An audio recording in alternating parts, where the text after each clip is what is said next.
อลิน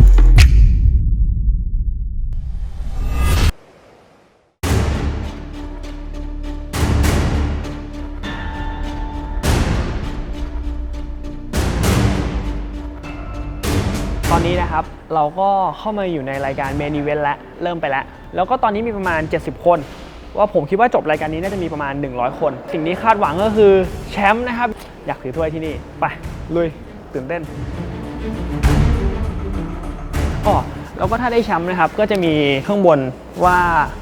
ใครได้แชมป์เป็นอะไรกี่ครั้งบ้างนี่เดี๋ยวพาชี้ให้ดูกี่ครั้งเห็นไหมเราต้องเริ่มที่1ก่อนพอเราเริ่มที่1ก็จะมี2 3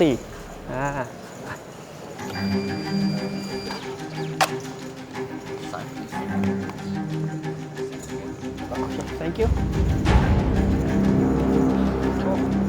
เราไม่เคยได้เบอร์ 7เลยนะนี่เบอร์ 7ครั้งแรก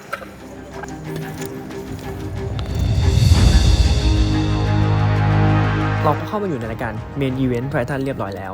Main Event หลายๆคนอาจจะสงสัยว่า Main Event หมายความว่าไง Main Event คือหัวใจหลักของโป๊กเกอร์ทัวร์นาเมนต์ทุกๆ Event จะมี Main Event ซึ่งคนจะให้ความสนใจแล้วก็อยากเล่นมากที่สุดเพราะเงินรางวัลจะเยอะครั้งนี้ก็เหมือนกันครับ Triton เป็น Main Event ที่ท็อป100ของโลกสนใจและท็อป100ของโลกรู้จักกันอย่างทุกคนแน่นอนมันเลยทำให้แรงกดดันในการแข่งเมนอีเวนต์ของผมครั้งนี้เพิ่มขึ้นเยอะมากๆผมพูดตามตรงครับผมไม่ได้เล่นเกมของผมเองเพราะผมเจอแรงกดดันนั้นมหาศาลคำพูดที่ว่าถ้าไม่เจอฟิชบนโต๊ะ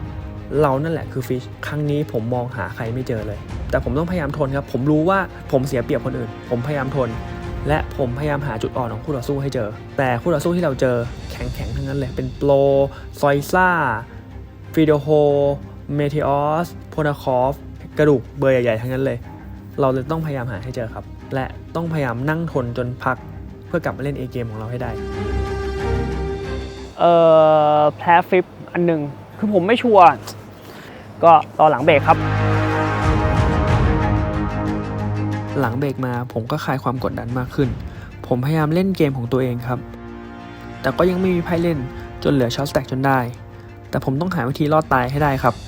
หลังจากนั้นเบรกนี้ผ่านไปแป๊บหนึ่งผมก็ได้ย้ายขึ้นไปเล่นใน Feature Table เดี๋ยวเราไปดูกัน Thank you Good luck Thank you You just need to count your chips because it's going to move into the feature table โอเคพอเราขึ้นมาอยู่ที่ Feature Table นะครับผมก็เหลือชิปไม่ได้เยอะมากมายแล้วก็อยู่ตำแหน่ง Big Blind เดี๋ยวเรามาดูกันไมเคิล วัตสันถือ A9 ซูทที่ตำแหน่ง Hijack ไมเคิล วัตสันน่าจะต้องเปิดไพ่นี้เป็นไพ่ที่ชัวร์ 100% ชัวร์ว่าเปิดฟีดโฮ snap fold แล้วก็ไล่ snap fold กันมาเรื่อยๆจนถึงผมนะครับ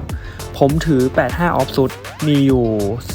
49,000 big blind 5,000 หมายความว่าผมมีอยู่ประมาณ10 bb แทนนี้ผมเลือกที่จะ defend ด้วย 85 นะครับจริงๆต้องบอกว่า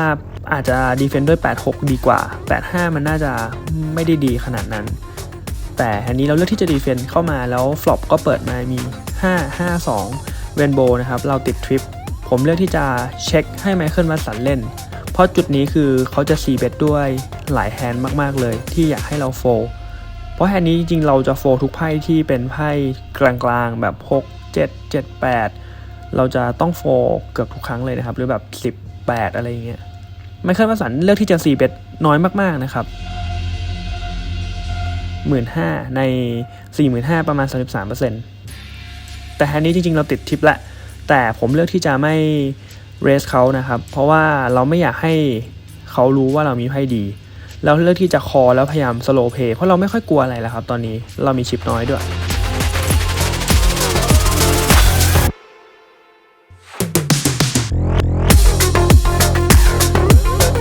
แล้วบอร์ดค่อนข้างแห้งมากๆไม่เปลี่ยนเป็นสเตทหรือเปลี่ยนเป็นฟลัดได้ขนาดนั้นผมเลือกที่จะแค่คอไปแล้วเทิร์นตกมาเป็น2นะครับเราติดท็อปฟูลเฮาส์คือแฮนด์นี้เราไม่น่าจะแพ้อะไรนอกจากควอตแหละถ้าควอตเราจะเจอควอต2นะและจุดนี้ค่อนข้างน่าสนใจนะครับเพราะว่า stack to pot ratio เรามี1:2ผมมีประมาณ 30,000 ตรงกลางมีประมาณ 60,000 หมายความว่ามันค่อนข้างจะคอมมิตพอสมควรแต่จุดนี้ถ้าเราอินไปเขามีโอกาสที่จะหมอบให้เรานะครับเพราะว่าเราคอฟอบอาจจะคอฟอบมาด้วย2หรือ5ผมจึงเลือกเบท1 BB เพื่อทำให้พอร์ตยิ่งคอมมิตใน River เข้าไปอีกเผื่อเขาติด A ติด King ติด Something เขาต้องคอเรานะครับ และด้วยราคานี้เขาหมอบไม่ได้อยู่แล้วและไมเคิล วัตสันก็เรสใส่ผมนะครับผมก็ all in นะครับเพราะว่าจุดนี้ยังไงไมเคิล วัตสันต้องคอเราอยู่ละแล้วเขาก็คอนะครับเขาถือ A9 Drawing Date นะผมก็กลับมามีชิป 115,000 ชิปเรียบร้อยครับต้องบอกว่าจุดนี้จริงๆเขาก็เล่นไม่ผิดนะครับผมเหลือชิปน้อยเกินไปที่เขาจะหมอบคือถ้าจุดนี้ผมมีมากกว่าเดิมสัก100,000แล้วผมเล่นค่อนข้างใหญ่เขาอาจจะหมอบแบบ A high ได้ครับแต่ผมมีชิปน้อยจนเกินไปเพราะว่าเขาชนะหลายแฮนด์เกินตรงจุดนี้เขาก็เลยต้องคอนะครับไมเคิล วัตสันไม่ได้เล่นผิดครับหลังจากลงมาจากฟีเจอร์เทเบิลเราก็ไม่ได้มีการเปลี่ยนโต๊ะนะครับเราต้องมาเจอกับไมเคิล วัตสันเหมือนเดิมแต่คราวนี้เพิ่มเติมคือเรามีชิปแล้วเราก็เป็นคนป่ามีปืนพร้อมที่จะบูลุยแหลกกับทุกคนนะครับแต่ต้องบอกว่าเราเหมือนเล่นรถไฟเหาะเพราะว่าจาก100,000 กว่าของผมดาวลงมาเหลืออยู่ไม่กี่หมื่นนะครับแล้วก็มาเล่นแทนชนะกลับมารันดีพอสมควรจนสุดท้ายก็ผ่านเข้าไปเดย์ 2ได้อย่างเหนื่อยมากๆเรียกได้ว่าหืดขึ้นคอกันเลยทีเดียวพรุ่งนี้เดี๋ยวมาต่อครับรอดตายอันนี้กำลังเหยียบชิปแพ็คใส่ถุงเข้าเดย์ 2ครับเมนอีเวนต์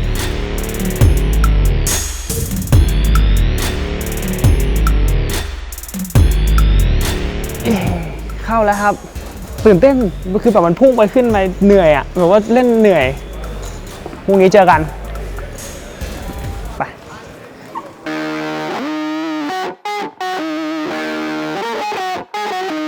ตอนนี้เราก็กลับมาอยู่ที่ Day 2 ของเรานะครับ Main Event เรากำลังมาดูรายชื่อว่าเราอยู่โต๊ะไหน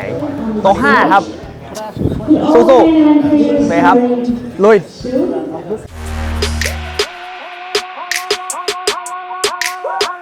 สำหรับวันที่2 Main Event Day 2เราเริ่มมามีชิปประมาณ 200,000 ครับผู้เล่นก็เหลืออีกไม่มากหลักประมาณ 7-80 คนวันนี้รู้สึกว่าเล่นง่ายกว่าเมื่อวานเยอะมากครับเพราะเราเริ่มมาเราก็มีสแต็กพอสมควร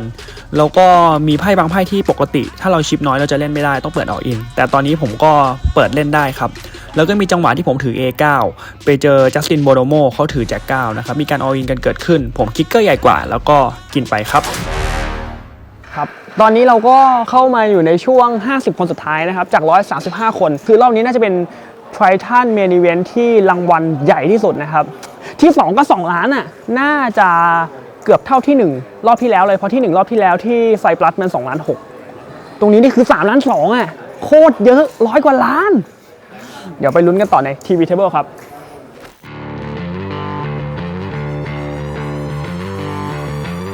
และแล้วเราก็วนกลับมาที่ Feature Table อีกครั้งหนึ่งนะครับเปิดมาที่ UTG ผมถือ A10 Offsuit ชิปผมค่อนข้างดีพอสมควรนะครับมี 7,600 เริ่มต้นที่ Big Blind 15,000 Ante 15,000 ผมเรส 30,000 ครับ Min Race จาก UTG ทุกคนดูนะครับก็หมอบวินเคนนี่หมอบ 16 หมอบแซมหมอบ 17เมื่อกี้ผมเห็น10หลายตัวแล้ว16คือ10น่าจะหมดจากกองไปแล้วนะครับตอนนี้ผมไม่มีสิทธิ์ติดแพร10ถ้าติดนี่ต้องโละ แล้วก็แอนเดรียมาเทอสนะครับ95เต็มถังโอเคเขาถือเป็น950นะครับแผ่นนี้ต้องคอที่บิ๊กไลน์อยู่แล้วนะครับโอเคก็คอมาพอร์ต 85,000 ฟลอปเปิดมาเป็น87คิง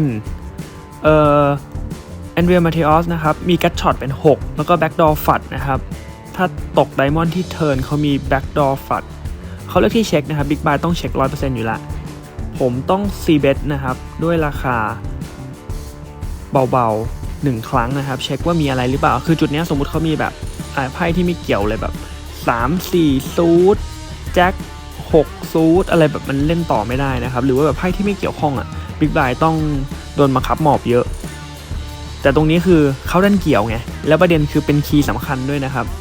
คือจุดนี้เขาแค่คอนะแต่เชื่อว่าถ้าผมอยู่ middle position เวนผมจะไม่สตรองพอไงเขาจะเอา95ซูทเนี่ยเรสผมได้ต้องบอกว่าไพ่นี้ค่อนข้างเรสได้นะครับแต่บดีเวนผมมันสตรองเกินเพราะอยู่ใน UTG นะครับ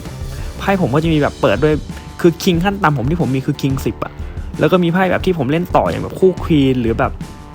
เอควีนแบ็กดอร์ฟัดอะไรผมก็ต้องเล่นต่อนะเพราะฉะนั้นคือเขาก็เรสผมยากพอสมควรเหมือนกันจุดนี้เขาก็เลยแค่คอนะครับ เมื่อสักครู่แล้วก็เทิร์นตก3มาเขาเลยเช็คนะครับ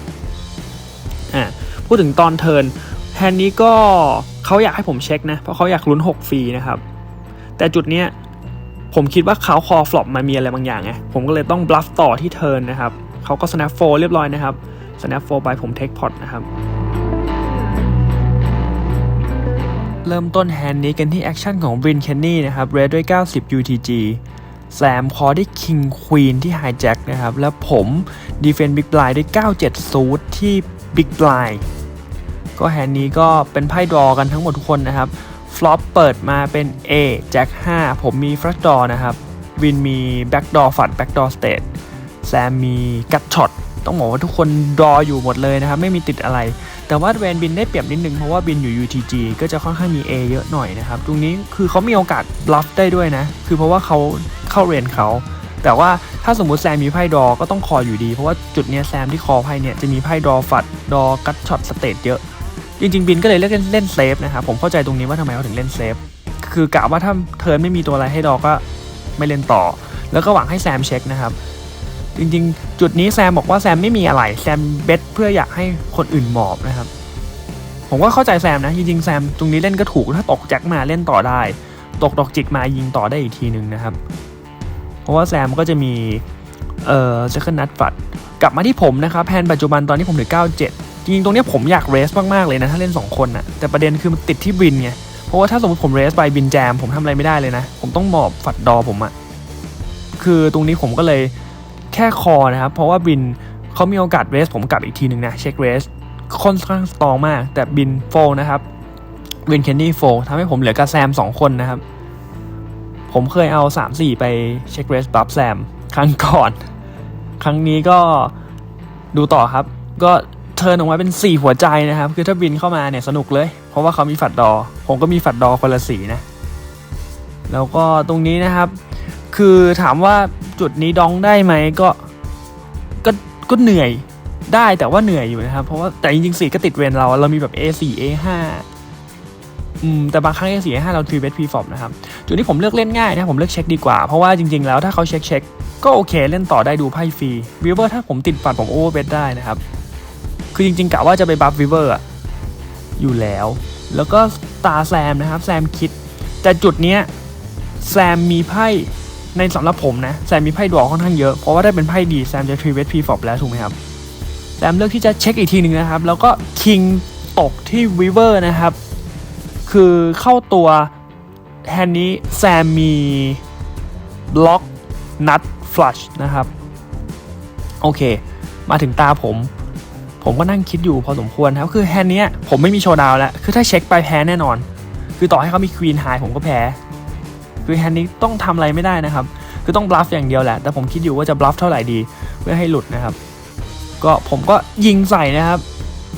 175,000ใน 200,000 กว่าต้องเลือกยิงราคานี้ครับเพราะว่า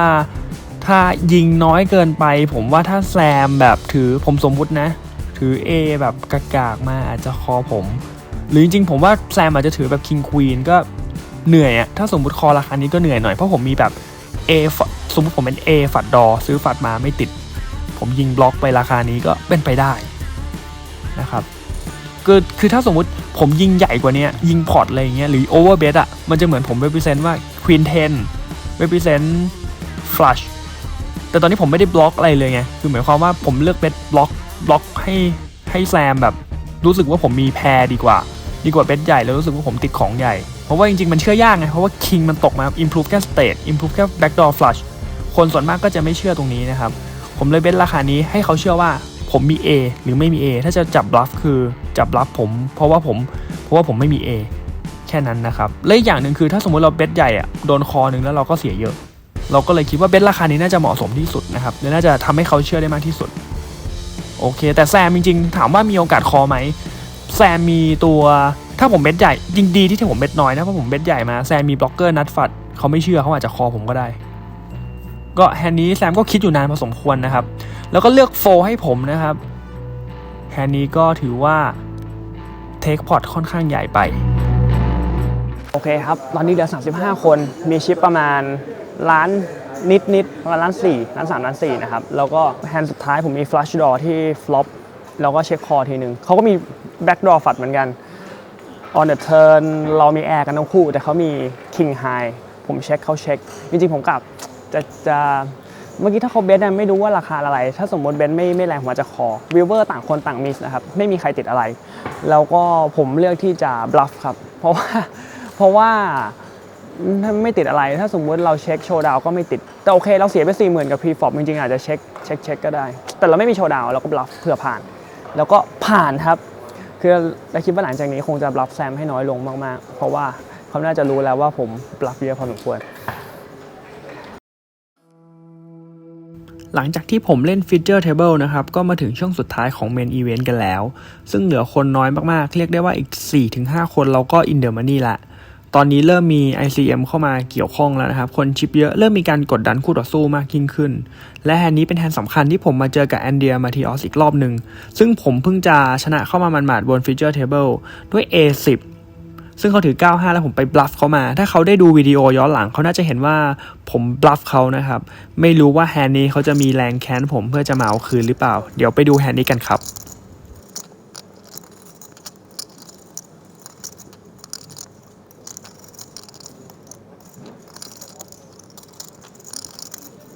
raise raise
5 seconds. Back 325.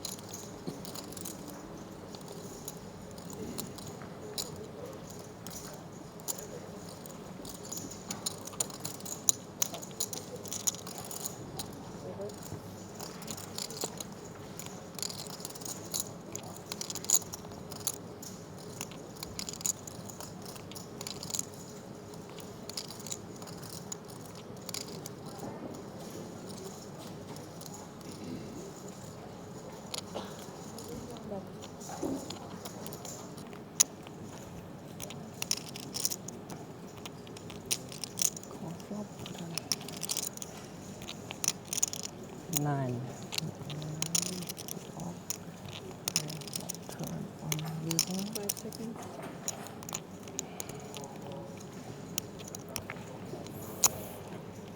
1 2 3 4 5 65 seconds.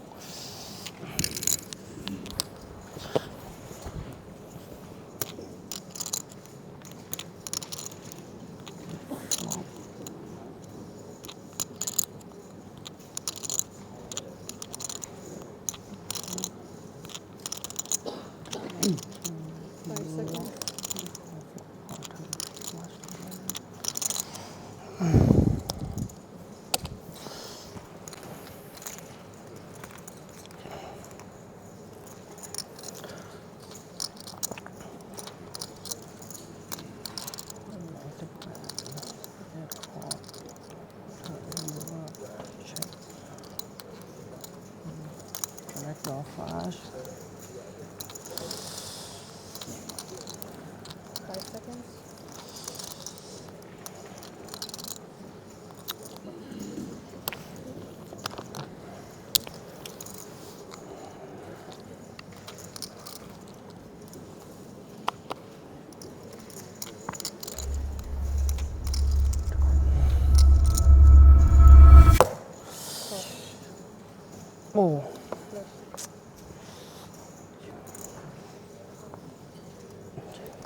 GG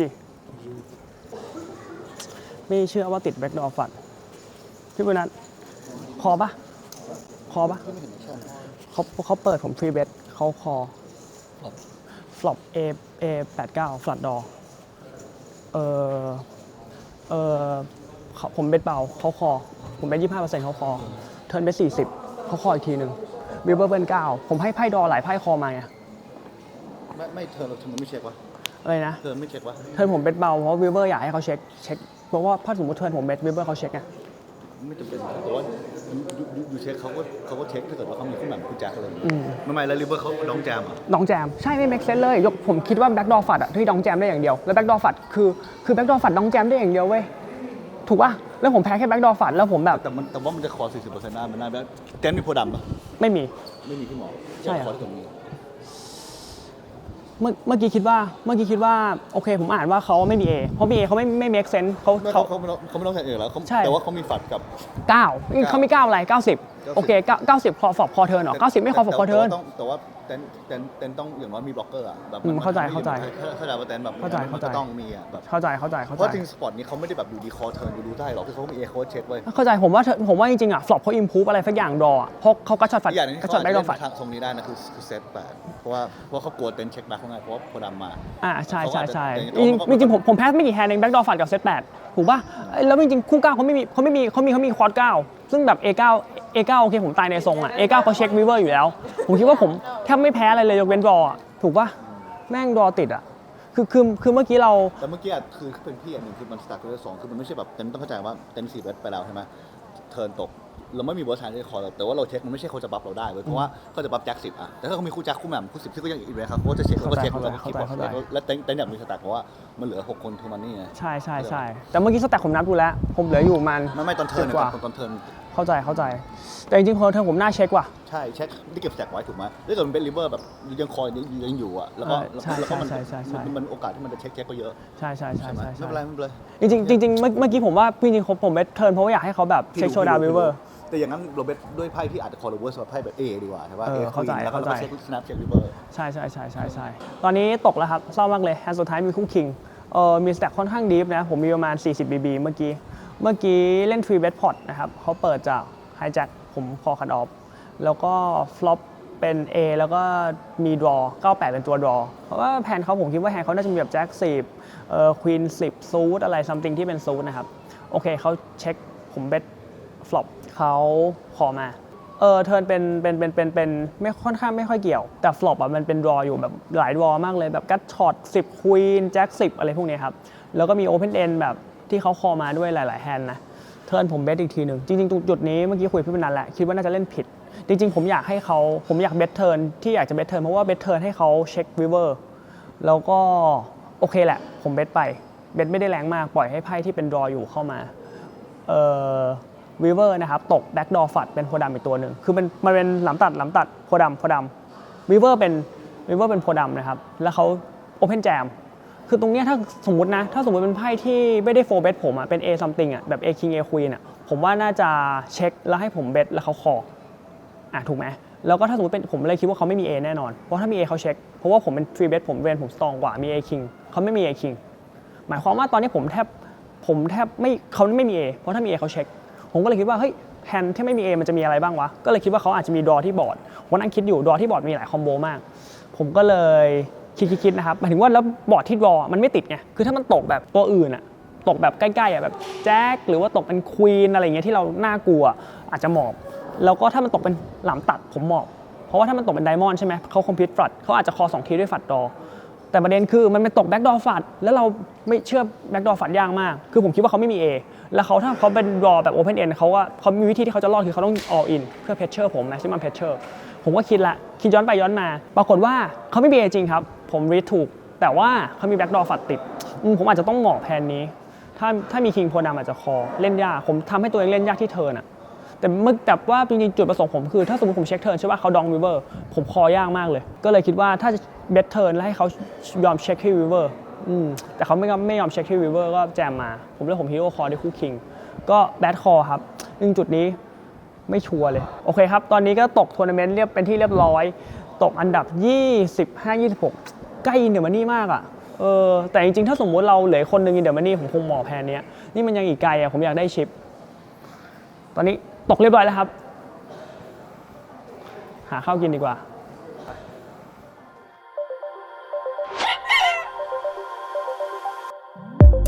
จับไก่รู้ไตของเราก็เป็นแฮนด์ไหนไปไม่ได้นะครับนอกจากแฮนด์คู่คิงของเรานี่เอง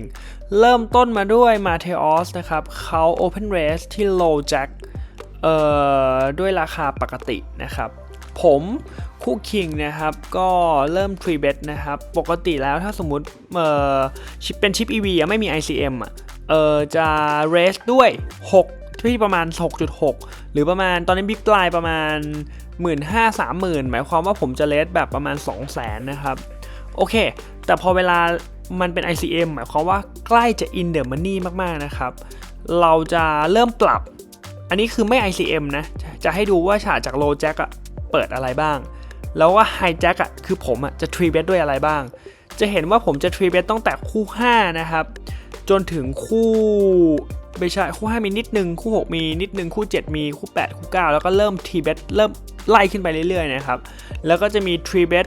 bluff ด้วยแบบ A9 suit A10 off นะครับ Queen 10 off Queen 9 suit นะครับพวกที่ไพ่ที่3 bet แล้วโดน4 bet แล้วเสียดายส่วนมากเราจะคอพวกนี้โดน3 bet แล้วเราเคลื่องทิ้งได้เลยนะครับโอเคเดี๋ยวเราไปดูพวกแบบแบบมี ICM กันบ้างว่าrange preflop ต่างกันขนาดไหนนะครับจะเห็นว่า ICM เนี่ยจะต่างกันตั้งแต่ตอนเปิดแล้วครับจะเห็นว่าอันนี้เปิด King 10 Queen 10 off ถูกไหมครับพอเวลามี ICM King 10 Queen 10 หมอบหมดเลยนะคือหมายความว่า Low Jack จะเล่นไทยขึ้นนะครับแล้วก็มาดู High Jack บ้างอย่าง High Jack นะครับจะเห็นว่าคู่5ไม่มีแล้วไม่มี3 bet ไม่มีอะไรทั้งสิ้นคู่10ยังหมอบบางครั้งเลยเพราะว่าเราเริ่มที่จะแคร์เรื่อง in the money ก่อนเพราะว่าเงินมันค่อนข้างใหญ่มากๆถูกไหมครับเพราะฉะนั้นตรงนี้เราเลยต้องหมอบแบบ A10 A Jack เนี่ยหมอบด้วยซ้ำนะครับโอเคแต่เราจะ 3 bet บล็อกด้วยแบบ A suit มากยิ่งขึ้นเพราะเราบล็อก A เขาก็จะหมอบบ่อยขึ้นไงพอหมายความว่าเขาเปลี่ยนโหมดเป็น ICM คนจะหมอบบ่อยขึ้นมากๆเพราะฉะนั้นจุดนี้เป็นจุดสำคัญนะครับเรา 3 bet คู่คิงเหมือนเดิมแหละคู่คิงยังไงเราก็เล่น 3 bet แต่จะแค่บอกให้ฟังว่าเราจะเล่นไทยขึ้นมากๆนะครับเพราะฉะนั้นเวลาในการเล่น flop turn river เราก็จะปรับให้ไทยขึ้นด้วยนะครับเรามีคู่คิง 3 bet 100% แต่จะเห็นว่าราคาจากที่ไม่มี ICM จะ 3 bet 6 แต่พอมี ICM จะ 3 bet 5 ซึ่งผมราคาที่ผม 3 bet ใส่มาเทออสไปครับเป็นราคา6ซึ่งเหมือนเป็นราคาที่ไม่มี ICM แล้วกันคือตอนนั้นนะครับผมคิดว่า3 bet ใหญ่ไปก่อนผมไม่อยากให้เขามาเล่นกับผมแล้วผมมีไพ่ดีไงคือเอาตามตรงคือผมบาลานซ์ไม่พอนั่นเองนะครับแต่ถือว่าโอเคนะครับราคาก็ยังไม่ได้ผิดมากขนาดนั้นเพราะเรามีไพ่ดีนะครับแล้วหลังจากนั้นใช่ไหมครับผม3 bet เขาเลือกที่จะคอนะครับแล้วฟลอปเปิดมาเป็น A98 มาดูนะครับมาเทออสเขาน่าจะเช็คเยอะมากๆนะครับจุดนี้คือเขาก็มีเช็ค 96% นะครับเขาจะมีเบสอย่างพวกแบบ6-5ที่ไม่เกี่ยวอะไรเลยบลัฟมานะครับมีซีเบสมีดองมาบ้างนะครับไม่ใช่ซีเบสขออภัยมีดองมาบ้างแต่ถือว่าไพ่คือเช็ค 96% หรือว่าเรียกว่าเช็ค 100% เลยก็ว่าได้นะครับมาดูตาของผมนะครับผมอยู่ตำแหน่งไฮแจ็คด้วยคู่คิงคือคู่คิงเราจุดนี้จะต้องบอกว่าเรามีเบสเหมือนกันนะครับเราจะชอบเบสด้วยคู่คิงที่ไม่มีโพด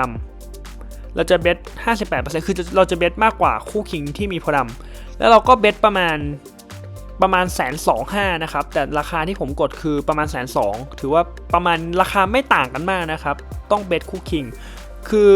คู่คิงเนี่ยจะมีเช็คเยอะกว่าเหตุผลคือเราสามารถจับบลัฟได้นะครับเรามีโชว์ดาวต้องเรียกว่ามีโชว์ดาวเราเพราะว่าตกควีนมาเราไม่โดนแซงนะครับแต่ที่คู่แจ็คต้องเบสเปลี่ยนเป็นบลัฟเพราะว่าถ้าตกคิงตกควีนมาคู่แจ็คโดนแซงต่อ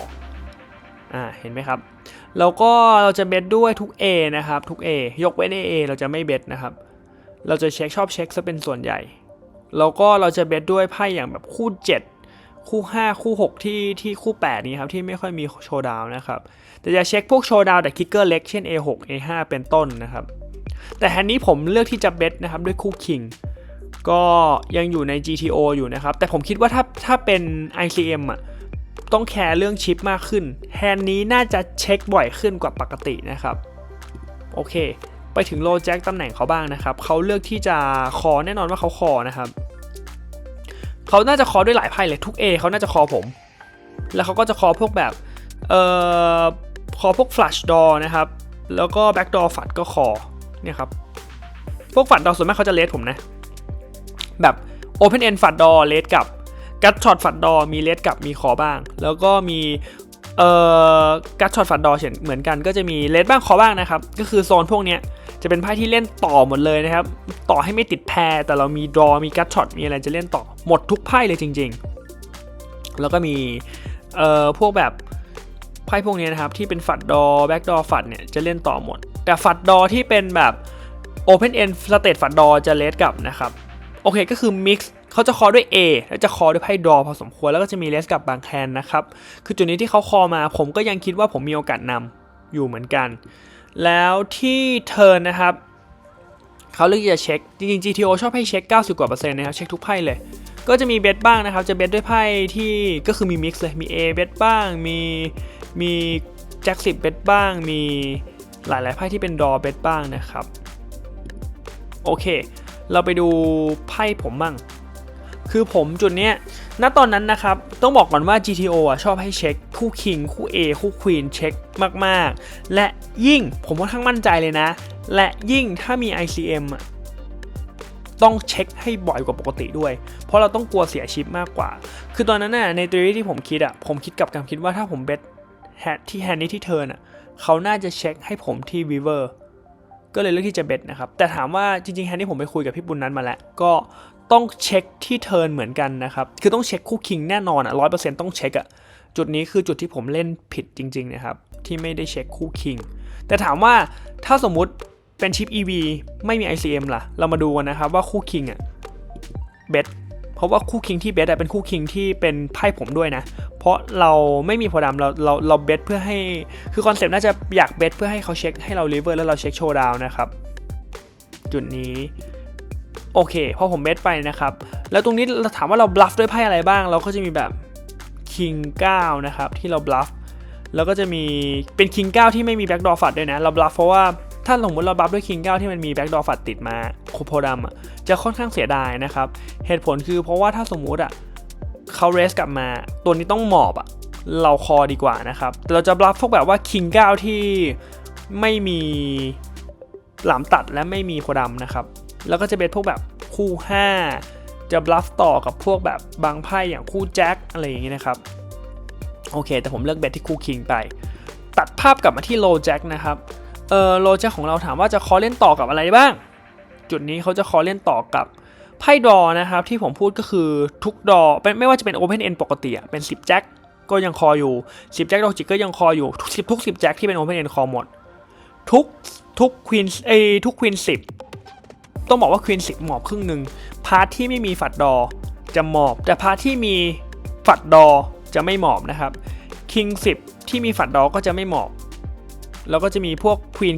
9ที่มีฝัดดอก็จะไม่หมอบนะครับจะเห็นว่าตรงเนี้ยจะเป็นโซนที่เป็นคอมโบที่เป็นดอทั้งหมดเลยนะครับอย่างแบบคิงซัมติงที่เป็นข้าวหลามตัดนะครับก็จะไม่หมอบเช่นกันหมายความว่าไพ่ที่คอเข้ามาไพ่ดอกับไพ่ A mix กันเลยนะครับทีนี้เขาเลือกจะคอผมต้องบอกว่าณตอนนั้นผมยังไม่เห็นไพ่เขาคอมโบที่ผมคิดคือด้วยบอร์ดมันเป็นบอร์ดค่อนข้างเวทผมคิดว่าเขามีไพ่ดอเยอะพอสมควรเหมือนกันนะครับแล้วยิ่งวีเวอร์ตกออกมาเป็น9นะครับเป็น compete backdoor flush แต่ว่าฝัดดอที่ฟอบไม่ติดฝัดดอที่ฟอบคือหลามตัด2ใบไม่ติดแต่ถ้าเป็นแบบว่าแบ็กดอร์ฝัดที่เป็นโพดำติดนะครับทีนี้เรามาดูกันว่าเขาจะ bluff all in ด้วยอะไรบ้างคือจุดนี้นะครับผมคิดว่ามันมี ICM เขาไม่น่าจะ all inด้วย A เล็กในมุมผมนะเพราะว่าเขาไม่ได้เล่นเต็มแน่นอนเพราะฉะนั้นผมเลยคิดว่าผมน่าจะปรับเรนเขาที่เขา all in ใส่ผมคือไม่มี A เล็กเลยเพราะในเรนผมมี A King ถูกไหมครับผมเบส2 state เพราะฉะนั้นในมุมผมคิดว่าเขาไม่มี A ซึ่ง A King เขาก็โปรเบสผมกลับแล้วถูกไหมครับผมคิดว่าเขามี A Queen เขาก็น่าจะเช็คหรือเปล่าหรือว่ามี A Jack เขาน่าจะเช็คหรือเปล่าเขาไม่เล่นเต็มแบบชิป EV อย่างนี้นะครับแต่ตรงเนี้ยผมรันแบบ ICM ไม่ได้ผมเลยรันแบบชิป EV ให้ดูหมายความว่าการที่เขาอินได้เขาจะเพชเชอร์เราเพราะชิปเขาเยอะกว่าผมด้วยไพ่ดรอที่ติดหรือไพ่ดรอที่ไม่ติดไพ่ดรอที่ติดของเขามีอะไรบ้างคือเป็นไพ่แบ็กดรอฝัดที่ติดพี่แบ็กดรอฝัดอย่าง10แจ็คโพดำอย่างควีน10โพดำอย่าง ทุกอย่างที่เป็นโพธิ์ดำดอมาติดหมดแต่อย่าลืมว่ามันมีดอหลำตัดที่ฟลอปเหมือนกันที่เขาแบบเป็นพวกคิงแจ็คหลำตัดเป็นควีนแจ็คหลำตัดเป็นควีน10หลำตัดเป็นทุกๆอย่างที่เป็นหลำตัดอ่ะเขาไม่ติดนะครับเห็นไหมจะเห็นว่าไพ่ดอเขาอ่ะมีคอมโบค่อนข้างเยอะพอสมควรเหมือนกันและที่สำคัญเกมนี้มี ICM ผมคิดว่าพวก A ต่ำๆยังไงเขาเช็คแน่นอนไพ่ที่ออลอินมาไม่บลัฟก็มีของใหญ่เลยจุดนี้ผมเลยค่อนข้างคิดค่อนข้างนานมากว่ามีคอมโบที่เขาจะบลัฟกี่ตัวมีคอมโบของใหญ่กี่ตัวไอ้พวก A พวกนี้ตัดทิ้งเถอะเพราะว่าไม่มีเหตุผลที่มันไม่มีจริงๆเพราะว่าถ้าเขามีจริงๆอ่ะเขาน่าจะเล่นใหญ่ที่ถ้าสมมติโอเคแล้วเซว่าเขามี A King เขาโฟร์เบสผมแล้วA Queen Suit อาจจะคอแต่ว่าจุดนี้เขาน่าจะเช็คหรือเปล่าอาจจะมีแจมบางครั้งอย่างเงี้ยครับยิ่ง A Jack ไม่ต้องพูดถึงเลยเพราะเรามี A Queen เรามี A King เขาน่าจะเช็คหมดเลยนะครับแต่ที่ GTO ตรงเนี้ยให้เอาอินอ่ะเพราะว่าชิป EV โอเคแต่ภาพกลับมาที่ผมบ้างทีนี้เราเริ่มรู้ว่าเรนเขามีดอพอสมควรแล้วก็มีของจริงพอสมควรแต่ถ้าเขาเป็นของจริงน่าจะเป็นของใหญ่ไปเลยทีนี้เรามาดูกันบ้างครับเราต้องคอเขาด้วยจากฉาก GTO ตรงเนี้ยเราน่าจะคอเขาต้องไทกว่าปกตินะครับอะไรที่สำคัญคือคิงเนี่ย GTO ชอบให้คอ 79% แต่ในมุมที่เราต้องไทมากขึ้นนะปรับตามเรน Preflop เขาอะผมว่าเราน่าจะคอไม่ถึง 30% นะในมุมผมหรือถ้าลงมาจริงๆอาจจะไม่ถึง 30% ก็ได้เลยอาจจะน้อยกว่า 20% ก็ได้นะครับเดี๋ยวเรามาดูกันว่าแฮนดี้คอคืออะไรคือแฮนดี้คอตรงนี้นะครับส่วนมากเป็นคู่คิงกับคอจริงแต่จะคอด้วยคู่คิงที่มีโพดำซะเป็นส่วนใหญ่เหตุผลคือที่เรามีโพดำอ่ะเพราะว่าตรงเนี้ยโพดำไปบล็อกแบ็กดอร์ฝัดเขาเรามีคิงโพดำ1ตัวคือไปบล็อกแฮนด์ที่เขาเป็น value เรานะครับอย่างคิงที่เป็น value เราไปบล็อกอย่างพวกแบบคิง10โพดำนะครับแล้วไปบล็อกหลายแฮนด์อ่ะมีคิงโพดำใบหนึ่งถือว่าเป็นบล็อกเกอร์ที่ดีแต่กลับกันคือถ้าเรามีคิงหลำตัดหมายความว่าเราไปบล็อกไพ่ดอเขาหมายความว่าเขาจะมีคิงควีนหลำตัดน้อยลงไงพอมีน้อยลงเท่ากับว่าเราไม่อยากให้เขามีคิงเราอยากให้เขามีคิงควีนหลำตัดแปลว่าคิงหลำตัดอยู่ในมือเรามันไม่ดีนะครับตรงนี้ถือว่าไม่ค่อยดีนะที่มีหลำตัดเพราะฉะนั้นเราเลยจะหมอบทุกหลำตัดคิงหลำตัดเลยจะเห็นว่าไอ้คิงทางขวาเนี่ยอันไหนที่มีหลำตัดอ่ะหมอบหมดแต่อันไหนที่มีโพดำอ่ะคอแต่โพดำกับหลำตัดนี่ตรงหลำตัดมันสำคัญกว่าเพราะฉะนั้นเลยต้องเลือกหมอบนะครับแต่ตัวเนี้ยไม่มีหลำตัดก็คอได้เพราะฉะนั้นต้องมิกซ์มาคอนะครับถามว่าโอเคถ้าเราคู่คิงชนะอะไรบ้างล่ะอย่างที่ผมเปิดให้ดูครับชนะ10แจ็คที่ดอไม่ติดเลยนี่ชนะทุกๆแบบไพ่ดอที่ดอไม่ติดเลยแล้วอย่าง A ต่ำๆเนี่ยมันด้วยสถานการณ์นั้นเขาก็ไม่ออกอินหรอกมีคอมโบที่ผมชนะค่อนข้างเยอะพอสมควรนะครับนอกจากคู่คิงก็จะขอคู่ควีนด้วยเห็นไหมและสำหรับไททันเวียดนามครั้งนี้ผมก็ได้บทเรียนสำคัญมากมายครั้งหน้าผมจะไปที่ไหนต่ออย่าลืมติดตามกันด้วยนะครับฝากกดไลค์กดแชร์กด Subscribe ผมด้วยขอบคุณมากครับ